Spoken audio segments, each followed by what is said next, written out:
They have been eagerly looking forward to speaking to you and answering some questions you may want to ask them. Simply type your questions in the question box. If we do not get to all of the questions this evening, answers to those questions will be posted on the NAP website, parliamentarians.org, but give us about 2 weeks to get those posted. Now, to make this evening even more enjoyable for you, we will have some polling questions for you. So be ready to provide your answers when those polling questions pop up. Oh, and another brief thing about the questions this evening. They are, we will not be answering rule-based or parliamentary procedure type questions. For those, you will need to send those to the NP Questions and Answers Committee. Tonight, it's all about hearing from the officers as they address your questions about their roles in NAP and their service to our organization. So, without further delay, let's hear from our first officer. I'm happy to introduce NAP Treasurer Wanda Finn, PRP. Turn on your mic. Turn on your webcam, Wanda.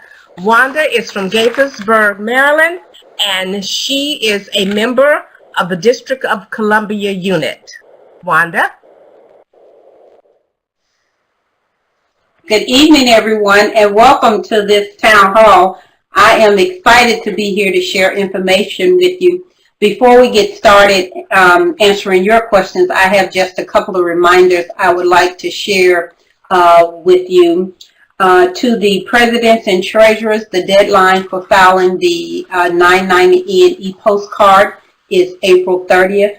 That equates to, we have to file within 5 months after the end of our fiscal year, and our fiscal year ended November 30th, so the deadline is April 30th. You must file through the IRS website, and if you fail to file for 3 consecutive years, your not-for-profit status will be revoked. So please make sure, presidents and treasurers, that you get your 990s filed. Also, if you need information on how to do that, you can go to the NAP website and look at the bottom of the website, and I think it's under I think that information is, it's under recent news at the bottom of the website. You'll see information that says file your 990 postcard. And so if you click on that, you will see information. You'll see a link to the IRS website. You'll see a link to a step-by-step guide that will help you to file your returns also. And also Thursday night, which will be February 1st at 8 p.m. Eastern Standard Time, Wanda Nelson, who is a CPA, will be hosting a webinar, a NAP webinar on filing the 990. And if you have any questions about filing the 990, Wanda will be able to answer most, if not all, of your questions. So please make sure that you attend that if you have any questions.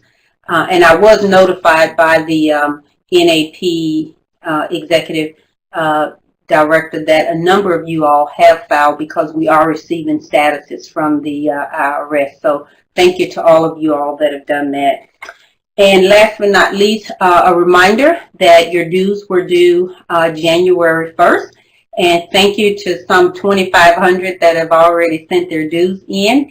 And for the 900 or so that have not sent their dues in, you have until tomorrow to get that in without having to pay a late fee. So please pay your dues, and I am now ready to take any questions that you may have for me. Okay, Wanda, we do have a question for you. Why did NAP get rid of the IRS umbrella coverage? This left a lot of associations at risk. Okay.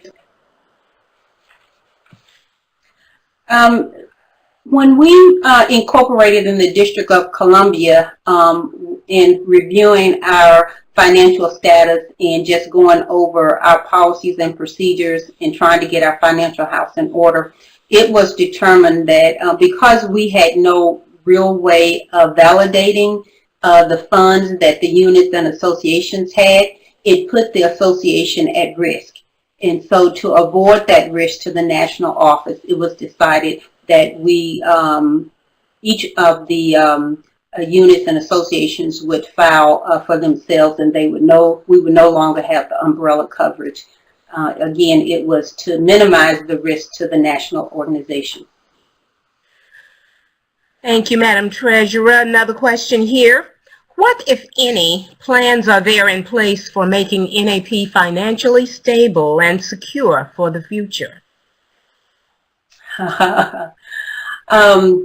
We are, if for those of you all that were at the NAP Biennial Convention, one of the things that we talked about is, we did have to raise our dues, but we know that we need more than just dues to sustain the organization. So we are looking at various types of non-dues revenue that we can generate to help us become more financially sound and secure. And you'll be hearing about some more of those things in the not too distant future. Here's another one, Wanda. Why don't we receive NAP membership cards anymore? I think that was discontinued as a cost-saving measure. However, it is my understanding, and I'm actually really happy to announce this, that you will be receiving membership cards, and I think you're going to start receiving them in the spring of the year, somewhere around March, April timeframe. We've heard from a number of members who wanted to, who had that very same question as to why we didn't have them. So I'm pleased to say that you will be receiving membership cards.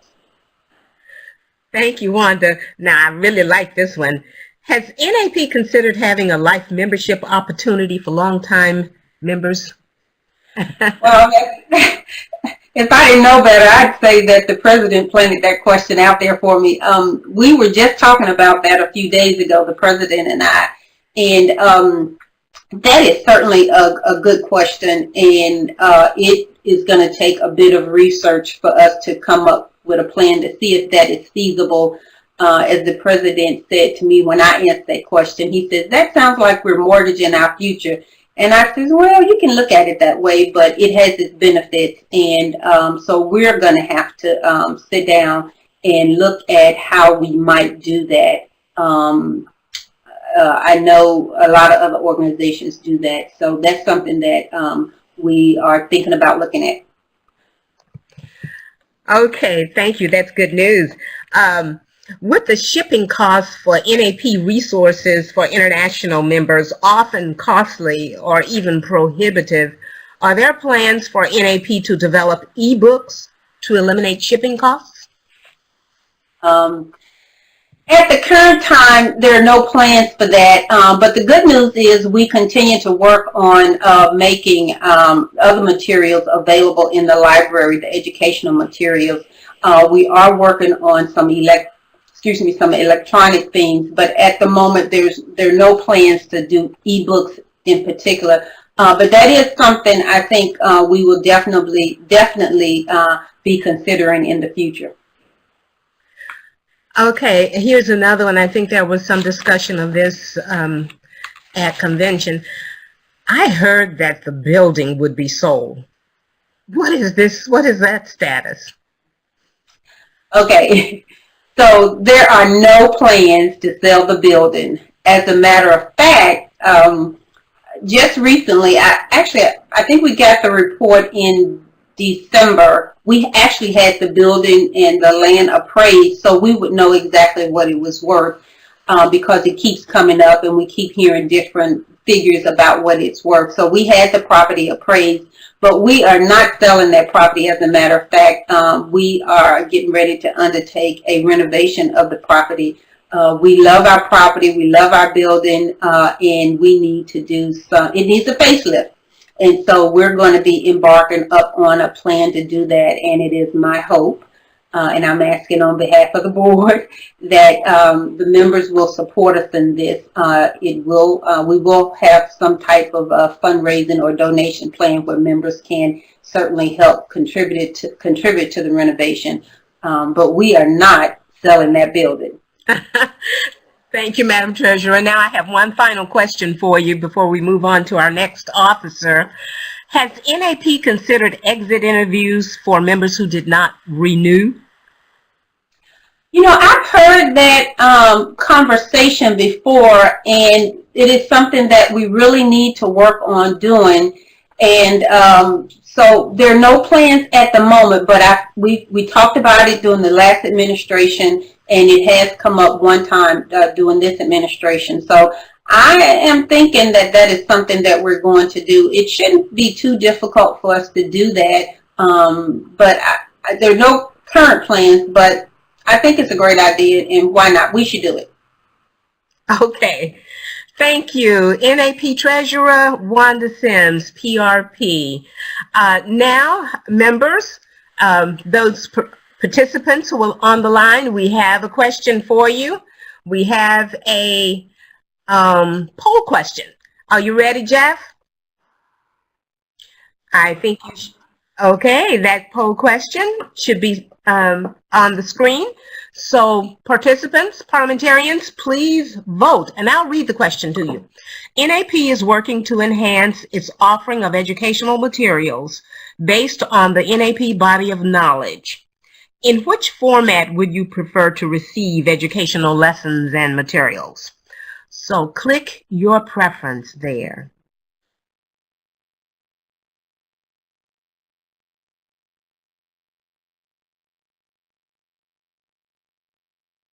We will be closing the poll shortly. Pick your selection now.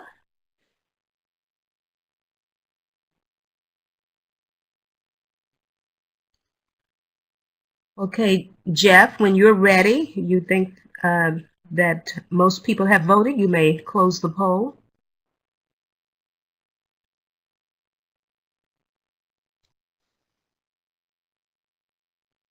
And if you will show the results.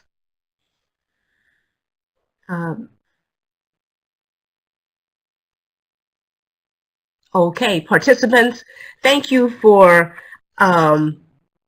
voting here and participating in this poll. It's one of several that we'll have this evening. Classroom was the lowest percentage of 1.1. People like to have structured online courses, 58.8, and a hybrid, 17.7, webinars, 13.3, and independent study, 8.9.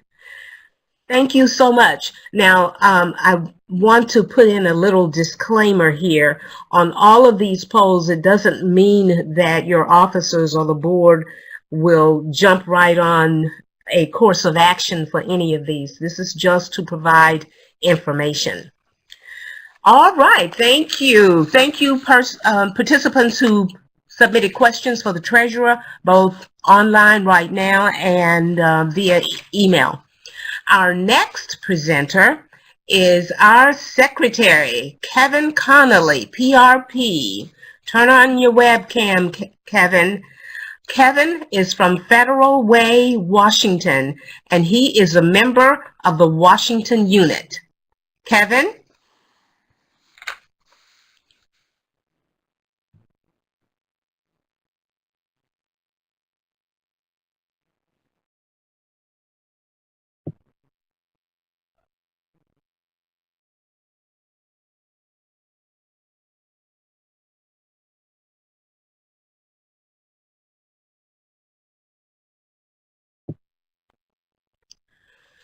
We see you intermittently, Kevin, and we don't hear you. So turn on your mic as well, your mic and your cam.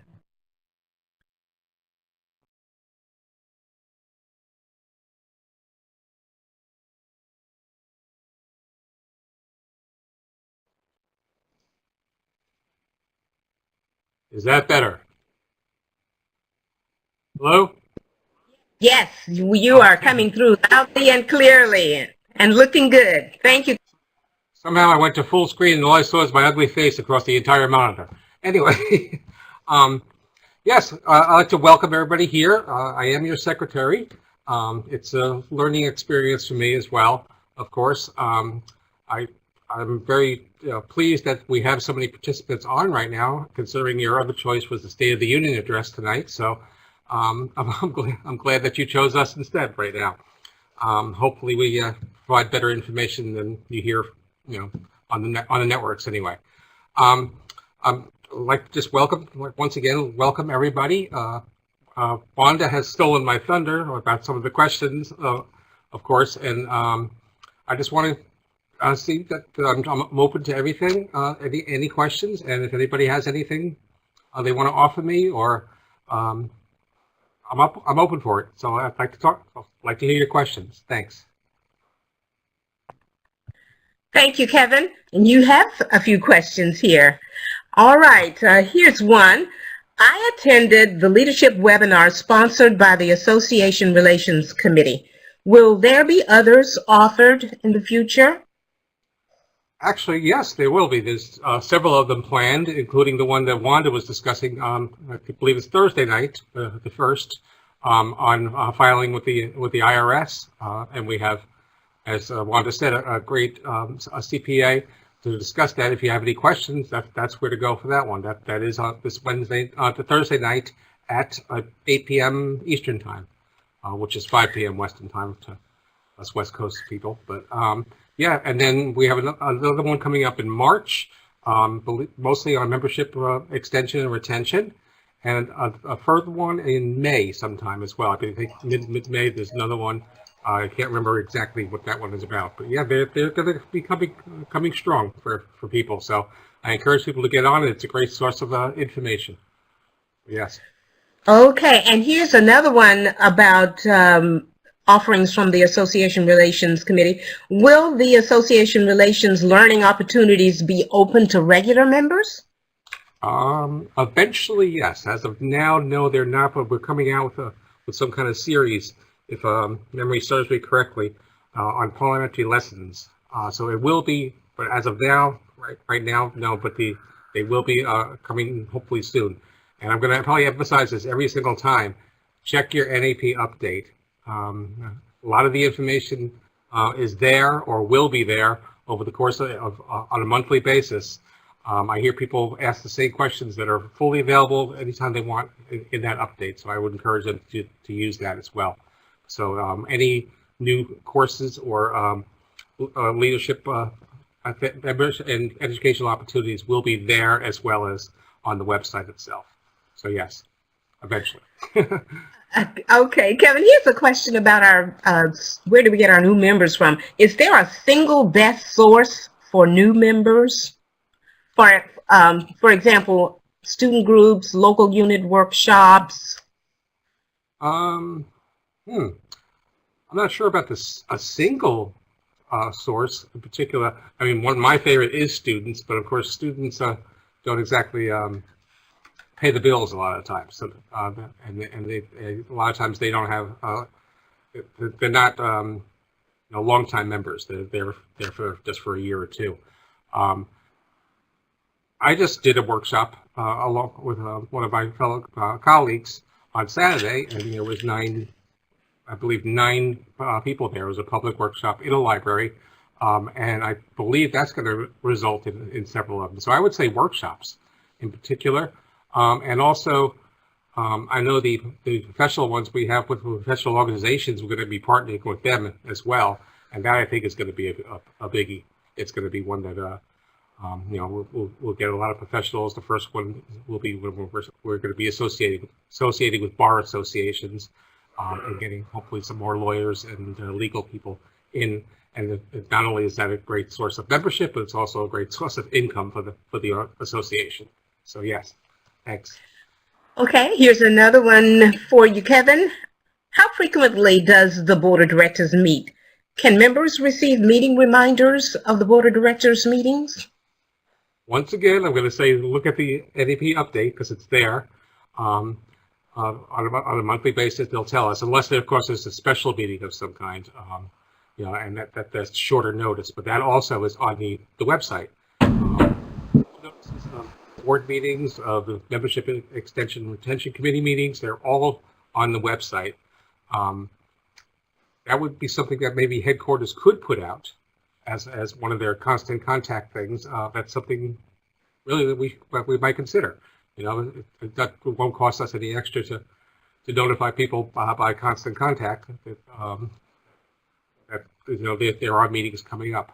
How often do we meet? Before I forget that one, anywhere from bi-monthly to quarterly, depending on need. Right now, we're set up on a quarterly schedule, and the next one will be in about 2 weeks, the 13th. And that would be the Mardi Gras Day, actually, if I recall.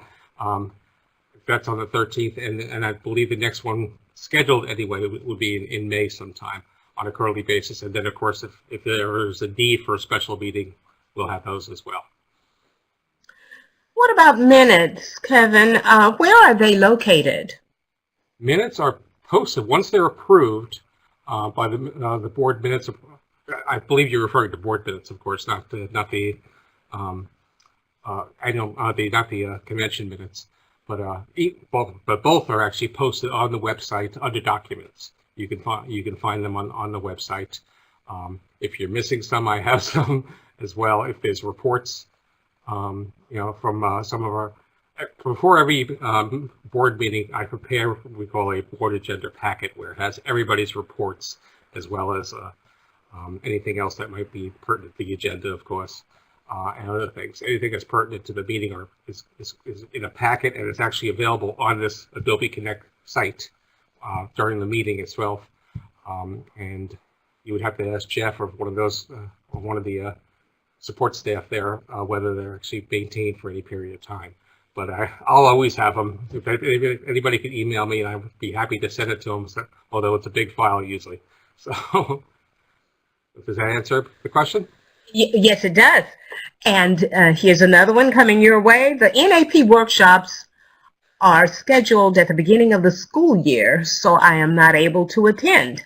As a member who is not connected with a unit, is there any other way to learn and have support to get from a general member to the next level, RP that is?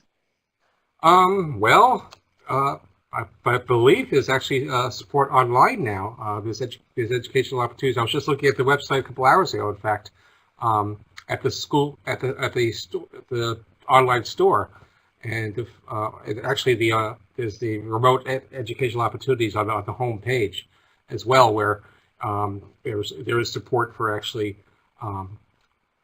coming up. I'm not sure if it's a webinar or not, but it's coming up with remote learning opportunities for people that want to seek the RP status, the credential. There's a lot of online opportunities that way. Our district workshops. Okay, there are district workshops and association workshops, which can help with that. And if they're not so much available, I mean, there's only so many workshops that are presented at an annual meeting or a district conference. But you could ask. You could ask a director for a conference. Whether the workshops, the last conference I attended in Utah, we had a full day of workshops. I believe there was 8 workshops in all. So, and then annual meetings typically have 2 or 3 workshops. If you have an NAP rep at your annual meeting, you're guaranteed at least one. That helps, and it'd be great if somebody actually suggested that we have someone on passing the RP exam. That would be a great source there. Okay, we have time for another question, maybe 2. And here's one. Who is able to attend the association relations learning opportunities now? As of now, I believe it is unit presidents and association presidents is what they're targeting right now. That's something that might once again be something that could be expanded to regular members, and eventually I believe that is the goal to do so, but they're just starting to do those, so they're experimenting. Everything's in beta testing, so to speak, but that's one thing right now. Right now it's the unit presidents and association presidents. Thank you, Kevin. Another one for you. Are there any resources to NAP members to help us create case studies for the FBLA state competitions? There case studies as it, I'm not sure what that question, what a case study actually, what you're referring to there.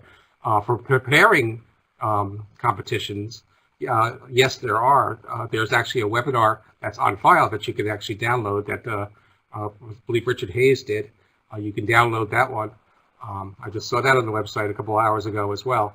I believe it's $29 to download it and to use it for members and $39 for non-members. In fact, I was thinking about actually directing some of the people that I work with at the FBLA and the FCCLA here in Washington. I work with them. I was thinking of suggesting that some of their advisors actually download that workshop as well. So yeah, there is something on the website for that in the online store. You can download a webinar for that. If you contact the youth committee, I'm sure they can actually give you all the help you need there as well. That's also Richard Hayes is the person to talk to about that. Okay, I'm down to the final question, Kevin, for you. Is there currently a mentor program? Are MALs encouraged to participate? How does it work? I don't believe there is a mentor program, but I know it has been discussed to have something like that. How do we get the MALs more involved? It is difficult. It really is difficult. Personally, you know, I'm also director of District 7, and we have people in outlying areas in Wyoming and Montana and some parts of Canada where, you know, you have 1 or 2 members, and it's really hard to mentor somebody from that distance. I know I try to keep in contact with some of these people, and now we're working now the biggest thing is to have somebody with a, you know, who's either credentialed, you know, as an RP or a PRP, as an association chairman, or in uncharted associations to actually, you know, as chairman of an uncharted association to actually contact some of their members and see, you know, what we can do to help, what their needs are for starters, you know, and what their desires are, what they would actually want to accomplish as being an NAP member. You know, it's pretty frustrating to look at the new member list and see somebody and not be able to contact them. You know, so that's something that, you know, we are considering. There isn't currently a mentor program, but that's something that we are considering. Thank you so much, Mr. Secretary. I want you to know, Kevin, that we're leaving some questions in the queue for you, and I want to remind all of our participants that those questions that we are not able to reach this evening, those will be answered and posted on the NAP website. So stay tuned, and you will see those questions and answers on the website. Give us about 2 weeks to get those done. Thanks so much. Thank you. All right. Jeff, are we ready for another poll question? Okay. I think that question is showing on the screen. It says, NAP's headquarters building is in need of renovation and modernization. At what donation level would you likely support this effort? So please select one, parliamentarians. Select your choice.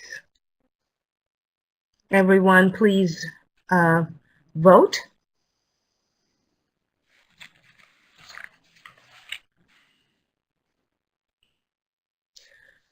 We are going to close it soon, so get your choice in.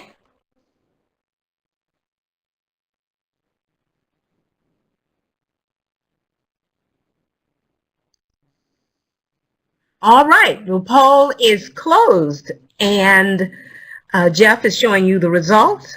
It looks like most persons would be willing at the $100 level, 84.4%, $300, 11.6%, 500, 1.3%, and 1,000, 2.6%. Excellent. Thank you. And our next presenter this evening is going to be our Vice President, Darlene Allen, PRP. Darlene, turn on your webcam.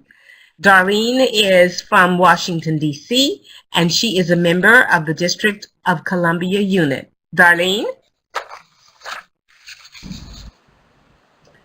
Good evening, everyone, and thank you for attending our first town hall meeting. Unlike Kevin, I'm sure that there are some who will want to take advantage of the State of the Union address. I do believe that, so if you have to leave us now, and we hope that you don't, but if you do, we'll understand, and we'll get the replay on the news at 11 p.m. Darlene, were you intending to show us your pretty face this evening? Can you see me? Not yet.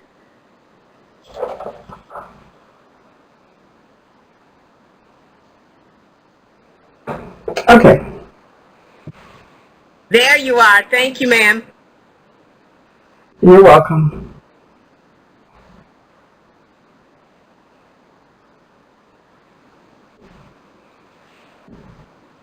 It's all you, Darlene.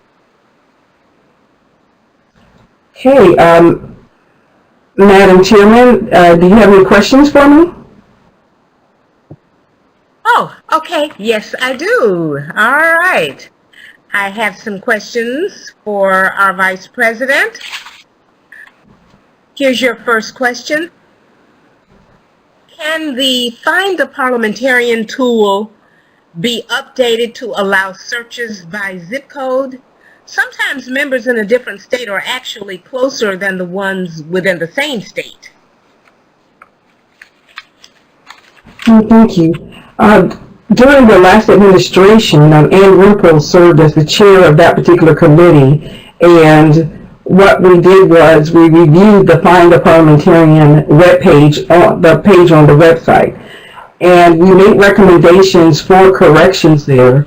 I believe that C.J. Cavan is the author of the newest program, and we have consulted with him to see if we can use a zip code in order to use the Find a Parliamentarian on that particular web page. So right now we do have that information, and we have forwarded it to the headquarters. Okay, thank you. Here's another one for you, Darlene. Is the board thinking of ways to attract more young people and retain them for a long time? We seem to get them, but they're gone after a year or two. This is Jeff Weston. I'd like to interrupt here just briefly. Darlene, your microphone is way too loud. Can you lower the volume on your microphone for us, please? Okay. I have it down to 28. Is it still too loud? I think that's better. Let's try that. Thank you. Okay. And I'll adjust I see that you said I wasn't looking at the camera. I'll adjust that. Okay, yes, I see the question. Thank you, Lucy. Basically, that has been an issue where our younger members come in, they are enjoying parliamentary procedure, and then life happens. They go to graduate school, they get married, they start to have kids, and hopefully once they start to get in their 30s and get their family started, that they'll come back. That will be an issue for us, and for some of the students, they're using the parliamentary procedure in their competitions, and they're enjoying it, but also life happens, they go off to college and those sort of things. And I believe that we'll need to take a long-term look at that so that we can encourage members and have opportunities for the students so that they can continue to live their lives, but also to continue with parliamentary procedure. Here's another one for you, Madam Vice President. What resources, like officer training, as an example, does NAP have available for local unit officers? Well, at the local unit office level, the state associations can indeed, during their association meetings, have officer training, and also at the district level. The district directors can indeed, during their district conferences, offer training to the local members who are currently officers, and in addition to those who choose to be officers, And then also we have the National Training Conference and the Leadership Conference that is held. The Leadership Conference is held every year prior to the start of the biennial convention and the NAP Training Conference. Okay. Another question for you. What changes can be expected with the new credentialing program under the Commission? Okay, and I consulted Bert Balch on this. The changes that we can expect were released in 2016 as a preliminary report and also in 2017 in September. I had a PowerPoint that I wanted to show the cover of the particular report. It was on the home page, but it may be in the document section now. But that information is contained there, the different changes that will be taken. But basically what RPs and PRPs and members also can expect, there is going to be a different differentiation between what an RP needs to know and what an RP demonstrates, and also what a PRP needs to know and what a PRP can demonstrate and in order to help clients. RPs should be able to handle the usual things that happen in meetings, and the PRP should be able to handle the unusual things that happen in meetings that would require more greater skill level. Yeah, and here's a question also related to credentialing, Darlene. It says, the new commission is proposing making all RP members have to obtain their credential again. That doesn't seem fair. When will the rules stop changing every 2 years? I would say that the member basically hasn't read the current information. On page 14 of the document that I referred to, the criteria for credentialing, it speaks about the grandfathering in of the RPs and the PRPs. And basically what it says is that no one who holds an RP or PRP credentials at the time the new process for attaining RP or PRP status goes into effect will be required to go through that process to retain those credentials. The current process for retaining either status for the present remains the same. So I would recommend that the member go to the website and pull down a copy of the document and turn to page 14, and they can be brought up to date on what the commission is proposing. Okay, here's another one. Credentialing process is pretty popular this evening. When will the commission's new testing process for the RP credential be rolled out to the organization?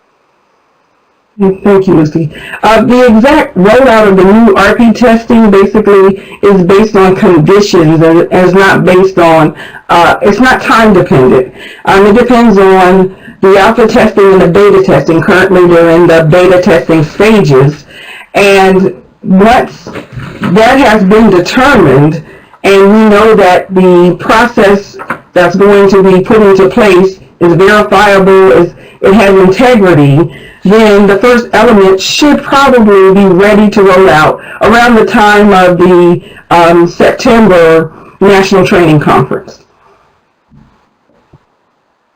Okay, Madam Vice President, let's move away from credentials for a little bit here. Does NAP have any current outreach program to members who just came and then went? Okay, to members who came and who went, I know that in the, okay, okay. Yeah, I'm assuming this means that people joined, but then they didn't stay for more than a year or two, and then they left NAP. Okay. I know that in the past, district directors, as a part of the membership renewal process, would get on the phone, get on the email, and they would contact the members that had not renewed. And because I heard the question came up earlier, but they tried to do an exit interview of sorts to try to find out why our members weren't staying. There are different reasons for that, and I'm sure some of the reasons have been captured, but whether or not there's been a consistent effort in which to do it, we have not done, but I believe that that's something that we can certainly do for the future. All right, Madam Vice President, this is your last question. Are there any considerations for MALs to be able to join a unit out of state? I live 20 minutes from one state, an hour and 30 minutes from another state, and 2:20 from another state, but my own state holds its meetings 6 hours away from my hometown. Help! Well, the good thing and the good news is that there are electronic units. Actually, Lucy, you have a very viable electronic unit, so that if a particular MAL wants to stay in their state, they can check to see if there are any electronic units in their state, or if they can check to see if any of their units, basically their time of meetings, kind of jive with their schedule. But again, there's also the electronic unit method that they can go. The point is, it's MALs, we need to embrace them, and we want them to feel a part of the organization, but we also want them to get the continuing education that they are craving for, so that if they choose to become a credentialed member, they can do that also. Thank you so much, Madam Vice President Darlene Allen, PRP. Thank you. Thank you. We're going to do another polling question, parliamentarians. You will see it on the screen shortly.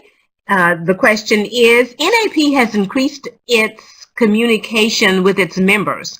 Please indicate your satisfaction with the level of communication from headquarters. You may select your choice now. Please vote quickly. We will close the poll shortly.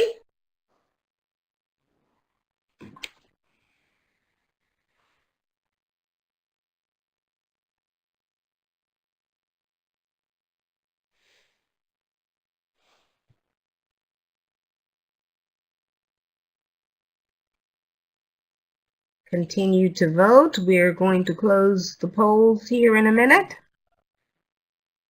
Pick your choice.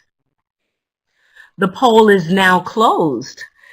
So we have not enough, 24.4%, just right. Keep them coming. 74.4%, the overwhelming choice. Thank you for voting in that poll.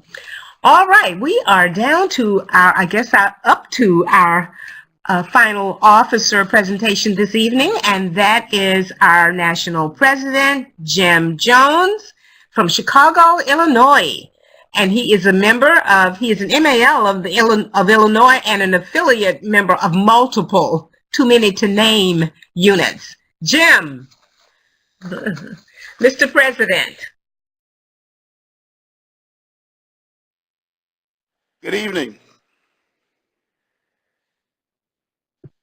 I wanted to start off talking about our membership, just to set some things in alignment, and it actually ties in. Let me actually first start off by thanking the officers for participating in this town hall, and the members who have been on, because without them it wouldn't have been very successful.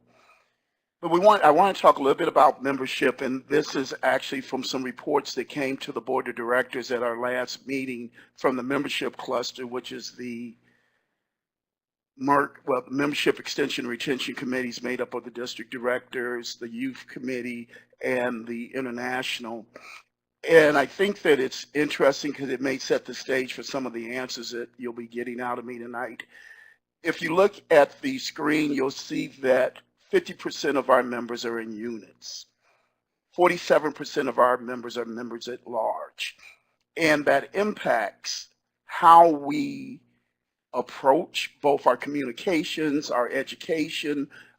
You heard some questions earlier to our secretary regarding members at large.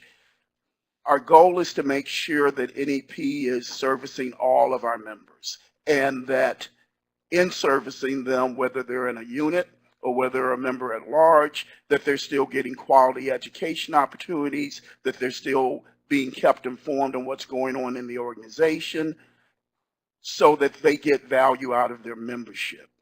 And so we've made some steps in that direction already and plan on moving forward even further in that direction as we move forth. Secondly, in looking at our members, you will see, and this has been true for a while, that 3/4 of our members are regular members. Well, about 25% of our members are in some stage of the credentialing process, either registered members or professional registered members or retired credentialed members.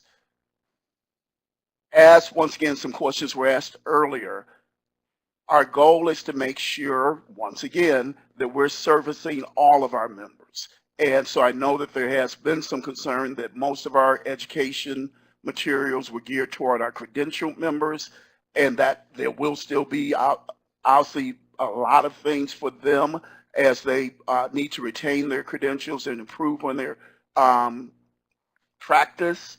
But beyond that, we obviously want to pivot and make sure that we're having quality materials for the vast majority of our members, the regular members. And our committees, the Education Resource Committee, Professional Development Committee, are working diligently in that area to make that happen.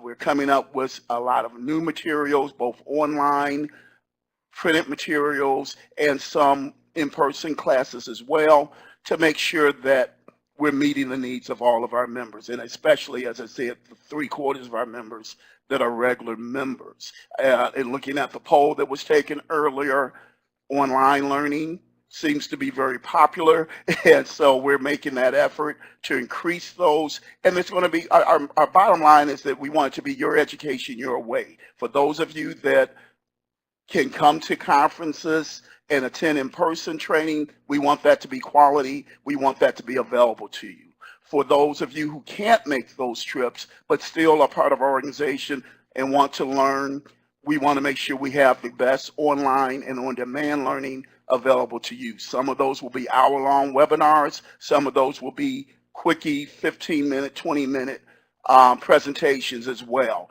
Whatever you are, we want to be able to meet your needs and make sure that as an organization, we're showing value to you.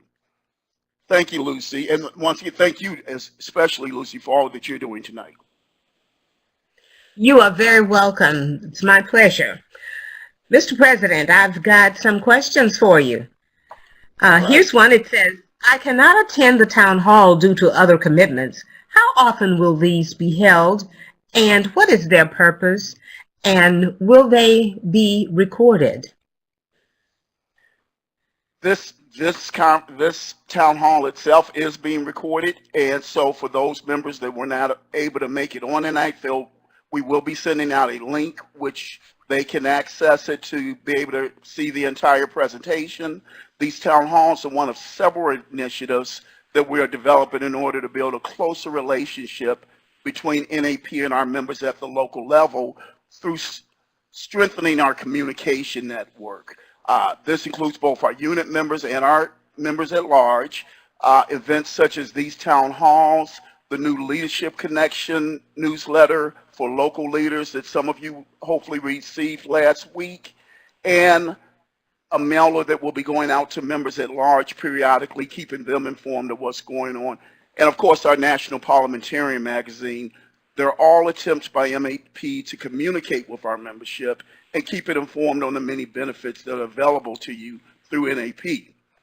Our communication team, led by Jim Hindle of Nevada, has been coming up with new and innovative ways to keep our members informed.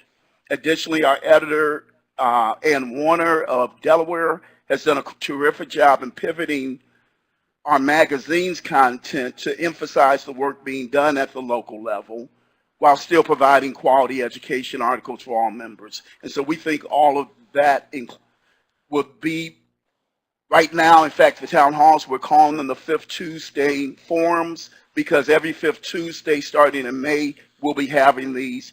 Some will be with the officers, some will be with committee chairs or with the executive director, and focused on particular emphasis for that one. Okay, thank you for that. Here's another question. Are there restrictions on joining out-of-state units?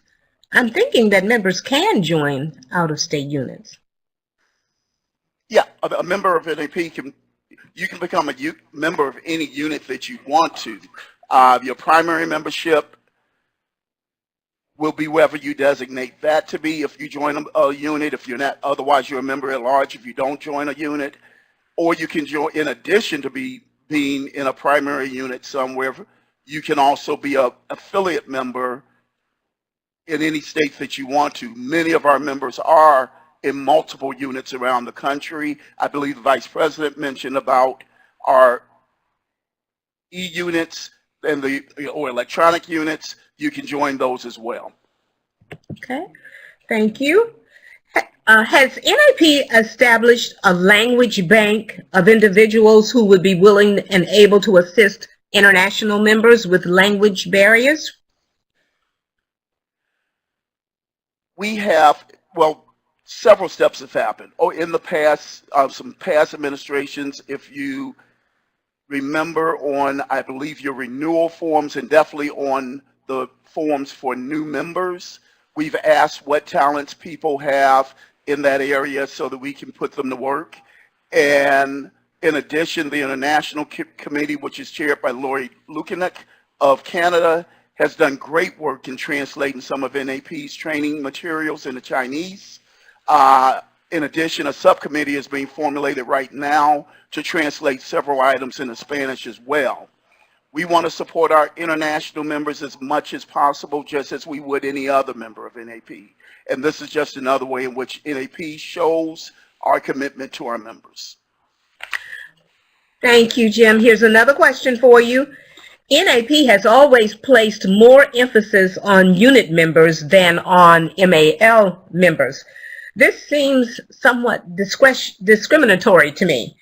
What can the National do to make sure MAL members are treated more equitably?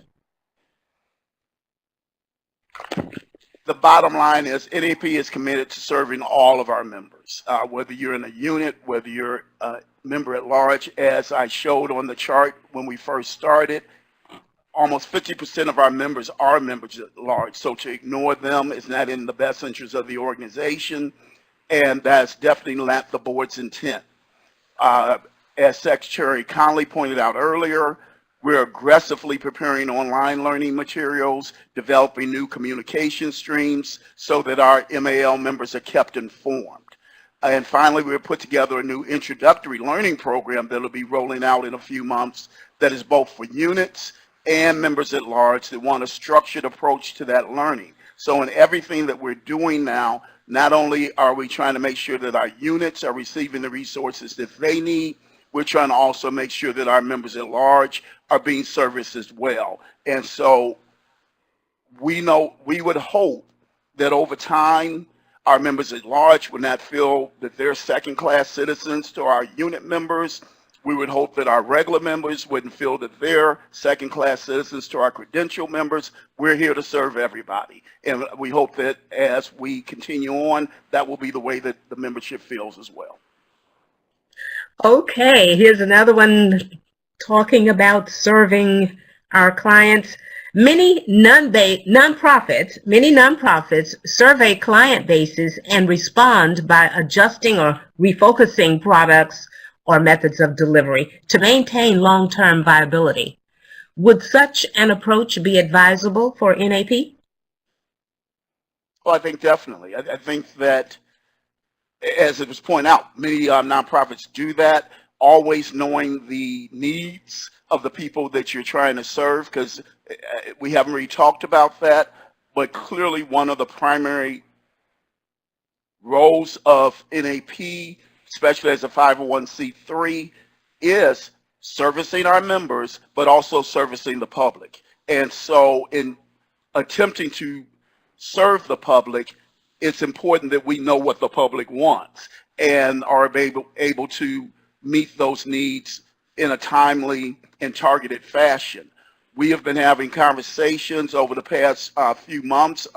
And this effort is being led by our Vice President Allen and our Executive Director Launchbar in building partnerships with other national organizations, the National PTA, Jack and Jill Association, and a couple other ones that we've been talking to get an understanding of what they need from us and to make those viable partnerships both ways. Those are part of how we expand both our visibility, which is one of the requirements of our strategic plan, and how we become a major factor in the world of parliamentary education. That if people want to learn parliamentary procedures, want to learn good governance, that we're the place to come. But knowing what they are looking for is obviously a major part of that, so I definitely would be in support of such surveying. Thank you, Mr. President. Jim Jones, PRP, CPP-T.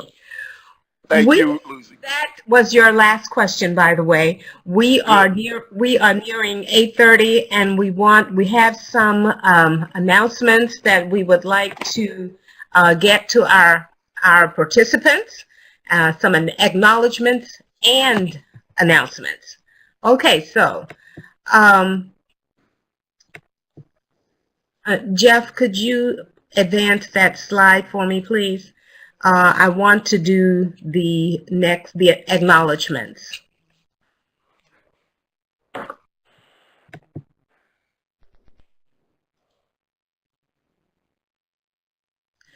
I would like to thank all of the persons who have worked backstage, so to speak, in bringing this town hall to you. They are Brunhilde Williams-Corrington, Ramona Hill, Jim Hindle, Cindy Launchbaugh, and Loretta Tillery. Thank you so much, folks, for all that you have done for the past couple of weeks in pulling this together. And announcements. And Jeff, we will do that last poll after the announcements. I do want to get this in, though, so people will know that we ended right at 8:30. So I would also like to thank the Technology Cluster for helping to run this town hall. The Technology Cluster includes Jason Abalata, who's the cluster leader, and the Meeting and Webinar Support Committee, chaired by Jeff Weston. Members Aaron Taggart, Lori Luckennuck, and Paul McClintock. Okay, now participants, parliamentarians, we do have one final poll for you. So get ready. This is going to close out our first ever Fifth Tuesday Forum. Here is your question. NAP is exploring hosting an international educational event. Please indicate in which location you would most likely attend such an event. Hosting an international educational event. And remember, this is just information gathering. All of these polls have been for information. It is not a statement that your board will be out working on any of these, but they are trying to gather the information. Please select your choice: Caribbean, Canada, Cuba, Great Britain.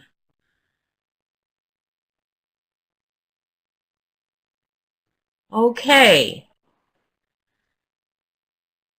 Caribbean, Canada, Cuba, Great Britain. Pick your choice.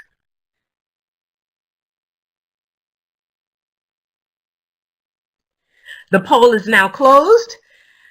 All right, it looks like Caribbean, 31.7%, the highest vote getter. Canada, 48.7%, Cuba, 4.9%, and Great Britain, 14.6%. Thanks for participating, parliamentarians.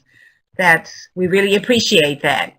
And you know what? It is now 8:30, and it is time for our first ever town hall to end. We thank you so much for participating, and we'd like for you to join us on Thursday, February the 1st. That's this week.